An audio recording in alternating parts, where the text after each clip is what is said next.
Hi అండి. అందరికీ నమస్కారం. అందరూ ఎలా ఉన్నారు? బాగున్నారా? ఈరోజు బూందీ కూర వండుకుందామా? దానికి కావాల్సిన ఐటమ్స్: బూందీ, ఉల్లిపాయలు, పచ్చిమిరపకాయలు ముక్కలు, జీడిపప్పు, అల్లం వెల్లుల్లి పేస్టు, కారం, salt, garam masala powder. Stove వెలిగించుకుని కూర వండుకోవడానికి ఒక పెనం పెట్టాను. వేడెక్కిన తర్వాత ఆయిల్ వేసుకుందాం. పెనం వేడెక్కింది, ఆయిల్ వేసాను. ఇప్పుడు ఉల్లిపాయలు, పచ్చిమిరపకాయలు ముక్కలు వేసుకుందాం.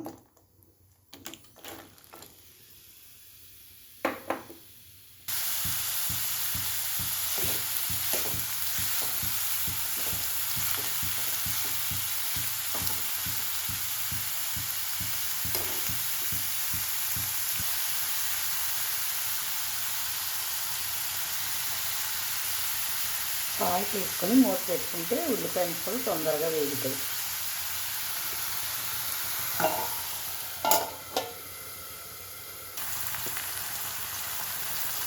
అసలు ఆ జీడిపప్పు ముందు వేయాలి. ముందు వేయడం మర్చిపోయాను. ఇప్పుడు వేసేసుకున్నాను, వేగిపోతాయి.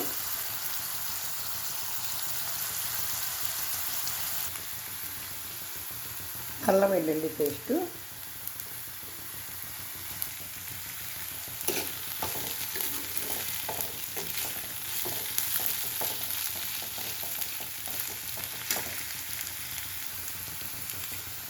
మా గోదావరి వాళ్ళు ఇది ఫంక్షన్లో కూడా చేస్తారండి. ఫేమస్ జీడిపప్పు బూందీ కూర. తర్వాత పులుసు ఒకటి, ఆ తర్వాత పకోడీ, దొండకాయ ఒకటి. ఇది మా గోదావరి వాళ్ళకి ఫేమస్. ఈ కూరలు బాగుంటుంది, చాలా బాగుంటుంది. బూందీ జీడిపప్పు కర్రీ బాగుంటుంది. మీరు ఒకసారి తయారు చేసుకుని చూడండి.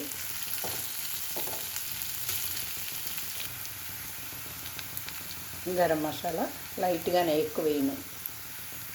ఇంట్లో ఏం కాయకూరలో లేనప్పుడు ఇలా సింపుల్గా తయారైపోద్ది కూర.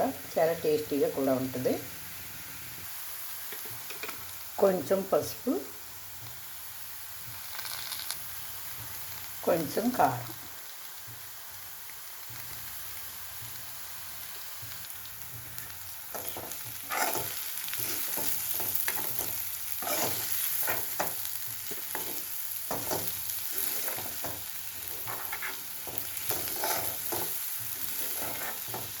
ఇవన్నీ వేగిన తర్వాత కొంచెం వాటర్ వేసుకోవాలి. ఉల్లిపాయలు బాగా మగ్గిపోయిన తర్వాత ఇవన్నీ కలిసి బాగా వేసుకొని కొద్దిగా వాటర్ వేసుకోవాలి.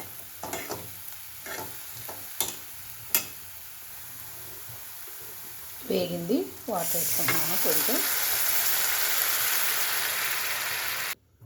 ఈ వాటర్ అంతా ఇంకిపోయే వరకు ఉడికించుకోవాలి మూత పెట్టుకుని.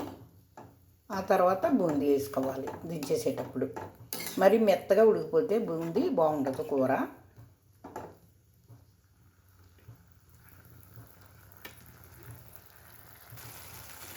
ఇదిగో ఇలాగా మొత్తం కూర అంతా ఉడికిపోయిన తర్వాత అప్పుడు బూందీ వేసుకోవాలి.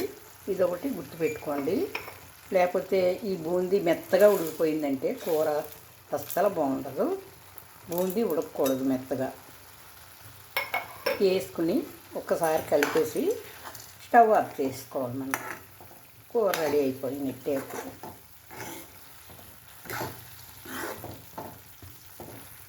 ఈ కూర నచ్చితే ఒక లైక్ ఇవ్వండి తప్పకుండా.